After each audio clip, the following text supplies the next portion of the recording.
Bonjour chers amis, frères et sœurs, amis, enfants, nous sommes le 12 novembre 2020, rendez-vous du matin.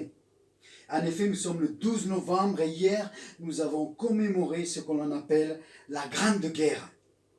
À cette époque, on a crié haut et fort, plus jamais ça. Mais le mot jamais n'a duré que le temps de le dire. Jérémie 17, verset 9 nous dit et déclare: le cœur est tortueux par-dessus tout, il est méchant, qui peut le connaître? Nous avons besoin de rencontrer le prince de la paix. Amen. Et la paix commence dans mon cœur et aujourd'hui, et pourquoi pas ce matin. Amen. Vraiment que nous puissions rencontrer ce sauveur merveilleux, le prince de la paix. Prions. Père, merci pour cette journée qui commence, pour la vie, le mouvement et l'être. Père, apprends-moi à mieux te connaître et Jésus, ton bien-aimé Fils, le prince de la paix. Que la paix ne soit pas un slogan, mais une réalité pour moi et mes frères et mes sœurs et mes amis ce matin. Viens Jésus, répandre ta paix. Nous sommes là, dans l'attente, dans ta présence, de ressentir cette paix profonde qui nous vient du Père, dans le nom de Jésus-Christ. Amen. Amen. Ce matin, je vais vous lire un témoignage que j'ai trouvé dans un livre qui m'a touché et j'espère qu'il va vous toucher pareil et qui va vous faire du bien ce matin. Il nous invite à nous approcher de Jésus-Christ, le Fils de Dieu, le Prince de la paix. Amen. Il y avait un homme riche qui aimait son fils unique plus que tout. Ensemble, ils s'adonnaient à la collection d'œuvres d'art. Ils passaient chaque minute de leur temps libre dans les salles de vente, dans les galeries, espérant dénicher de rares œuvres d'art peintes par des artistes comme Picasso, Raphaël et autres. En 10 ans, il s'était constitué une des collections les plus rares et les plus chères du monde. Un jour, la guerre a éclaté et le fils reçut une lettre l'informant qu'il devait rejoindre l'armée. Désireux de servir son pays à l'image de son père, son grand-père, le fils est monté au front. Loin de chez lui, le fils rédigeait chaque jour une lettre à son père. Un jour, la correspondance s'est arrêtée. Les pires peurs du père se sont réalisées. Lorsqu'un télégramme du ministère des Armées lui a appris que son fils avait été tué en essayant de sauver un autre soldat. Un jour, environ 6 mois après cette tragédie, le père entendit quelqu'un toquer à la porte. En ouvrant, il vit un jeune soldat tenant un grand paquet dans ses bras. Le jeune homme s'est présenté ainsi: « Monsieur, vous ne me connaissez pas, mais je suis le soldat que votre fils a sauvé. Il me portait sur son dos pour me mettre en sécurité quand la balle qui a atteint en plein cœur lui a été fatale. Votre fils était mon ami et nous avons passé de nombreuses soirées à discuter. Il parlait souvent de vous et évoquait votre amour pour l'art. » Puis le jeune homme lui a tendu le paquet avec ces mots: « C'est un peu, et je suis loin d'être un artiste, mais je voulais vous remettre ce tableau qui représente la dernière image que j'ai de votre fils. » Le père a déchiré l'emballage et a détaillé le portrait de son fils unique. Retenant ses larmes, il lui a confié: « Vous avez capturé l'essence du sourire de mon fils. Cette pièce est pour moi et elle a plus de valeur que n'importe quelle autre. » Le père a accroché le tableau au-dessus de sa cheminée et à chaque fois qu'un visiteur venait à la maison, il présentait le portrait de son fils avant de montrer les belles œuvres d'art qu'il avait. Lorsque le père est mort, la nouvelle de la vente aux enchères privées de l'ensemble de sa collection s'est répandue comme une traînée de poudre. Les collectionneurs et les experts en art du monde entier se sont rassemblés dans le but de réaliser de belles acquisitions. Ils ont été quelque peu surpris de voir la première œuvre proposée à la vente, le modeste portrait du fils d'un jeune soldat avait peint. Avec le claquement du premier coup de marteau, le commissaire-priseur a démarré la vente. La foule chevronnée, ricaneuse, s'est mise à réclamer les Van Gogh, les Rembrandt. Mais le commissaire a insisté. Qui fera la première mise pour cette peinture? 100 $, 200 $. La foule qui convoitait les œuvres précieuses s'est mise à siffler pour que la vente passe à autre chose. Mais le commissaire-priseur a de nouveau insisté.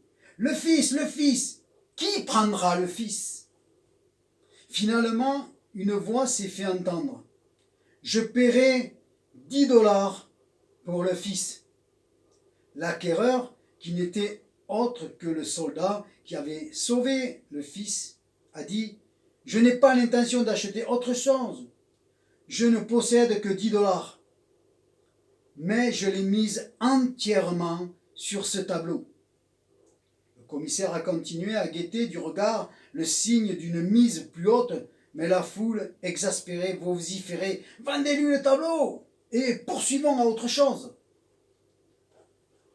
En assenant le coup de marteau, le commissaire-priseur a vendu l'œuvre au soldat pour 10 $. Enfin, cette vente aux enchères peut continuer, a hurlé une personne au deuxième rang. C'est à ce moment-là que le commissaire a annoncé « La vente est officiellement terminée ». La foule choquée a demandé la raison de la clôture alors qu'aucune vraie œuvre n'avait été présentée. Le commissaire a expliqué simplement « Les dernières volontés du défunt m'ont été transmises lorsque j'ai été contacté pour diriger cette vente aux enchères. Je n'avais pas le droit de les révéler jusqu'à maintenant. En accord avec ces directives, seule la peinture, le fils, devait être vendu aujourd'hui. Celui qui l'achètera acquérera également l'ensemble de la collection, à savoir chaque pièce d'art qui la compose. Alors aujourd'hui, pour 10 $, un jeune homme a acquis une des collections d'art faisant partie des plus prestigieuses du monde et les biens immobiliers qu'il abrite. La vente est terminée. Médusé, abasourdi, la foule a fixé le jeune soldat tandis que son irrévocable coup de marteau résonnait une dernière fois. À chaque fois que je remémore cette histoire, je pense à Dieu, qui, comme le père de ce récit, recherche ceux qui valorisent et apprécient son Fils. Quiconque reçoit le Fils reçoit l'ensemble des bénédictions de Dieu. Il donne tout ce qu'il possède de bon à celui qui reconnaît la valeur de son Fils. Comment considérer le Fils à sa juste valeur? L'essentiel, en prenant du temps à l'écouter, entendre la parole de sa grâce et ce qu'il a accompli pour nous en se sacrifiant à la croix. Dieu, comme le Père de ce récit, recherche ceux qui valorisent et apprécient son Fils. Il donne tout ce qu'il possède de bon à celui qui reconnaît la valeur de son Fils. Amen. Après cette histoire, que rajouter de plus? Chers frères et sœurs, le Père nous a donné Jésus. Il est là gisant sur la croix, prenant sur lui toutes nos fautes, nos maladies, nos souffrances, nos rejets, nos moqueries, déchirures de l'âme, nos peurs, nos cris, nos pleurs, nos cœurs brisés. Et il dit à son Père, « Pardonne-leur, car ils ne savent ce qu'ils font. » Et aujourd'hui, si tu crois, si tu acceptes cet amour inconditionnel, incomparable, alors tu es justifié devant le Père. Tu reçois son pardon, tu es purifié, tu es sanctifié, tu es fait enfant de Dieu, adopté du Père. Nous sommes co-héritiers avec Christ, nous sommes enfants de Dieu et nous le sommes. Son amour inqualifiable t'es donné. Amen. Jésus devient ton bien-aimé. Mon bien-aimé est blanc et vermeil. Il se distingue entre 10 000. Sa tête est de l'or pur, ses boucles sont flottantes, noires comme le corbeau. Ses yeux sont comme des colombes au bord des ruisseaux, se baignant dans le lait, reposant au sein de l'abondance. Ses joues sont comme un parterre d'aromates, une bouche de plantes d'aromates. Ses lèvres sont des lys, d'où découle la myrrhe.